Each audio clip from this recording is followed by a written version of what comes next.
C'est l'histoire d'un homme riche, travailleur et accompli. Cet homme avait du pouvoir dans son village. Il était respecté et adulé.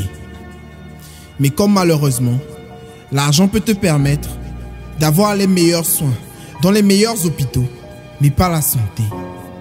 Cet homme tomba gravement malade et fut hospitalisé dans le plus grand hôpital de la ville. Après 1 mois d'hospitalisation, il savait qu'il allait y rester.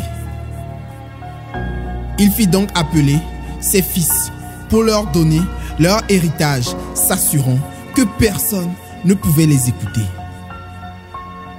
Il leur dit: travaillez, prenez de la peine, c'est le fond qui manque le moins. Gardez-vous de vendre les terres, un trésor est caché dedans. Je ne saurais vous préciser l'endroit, mais soyez courageux et vous le trouverez.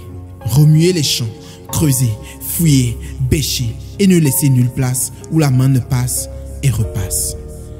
Vous connaissez tous certainement cette histoire. Il s'agit du laboureur et ses enfants de Jean de La Fontaine.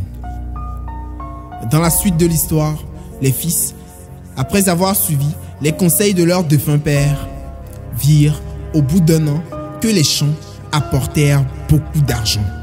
Et ils comprirent que le travail est un trésor.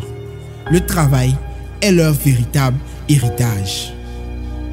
Peu importe ton rêve, peu importe le rêve que tu veux réaliser, peu importe le talent que tu possèdes, une des conditions sine qua non pour ta réussite est le travail. Selon Voltaire, le travail éloigne de nous 3 grands mots: l'ennui, le vice et le besoin. Je pourrais aussi te parler de Pierre-Simon Balanche, pour qui le succès est un chemin que la patience et le travail rendent accessible. Tu n'arriveras à rien, même avec les meilleures idées, même avec les meilleures conditions, si tu n'accompagnes pas ces idées, ces conditions d'action de travail. J'aime beaucoup cette citation de Gaston de Lévy qui dit: malheureux celui qui ne connaît pas le charme du travail. Il ne connaîtra que trop tôt le dégoût des plaisirs. Jusqu'à quand vas-tu kiffer? Jusqu'à quand vas-tu manger la vie? Tu veux que qui travaille à ta place?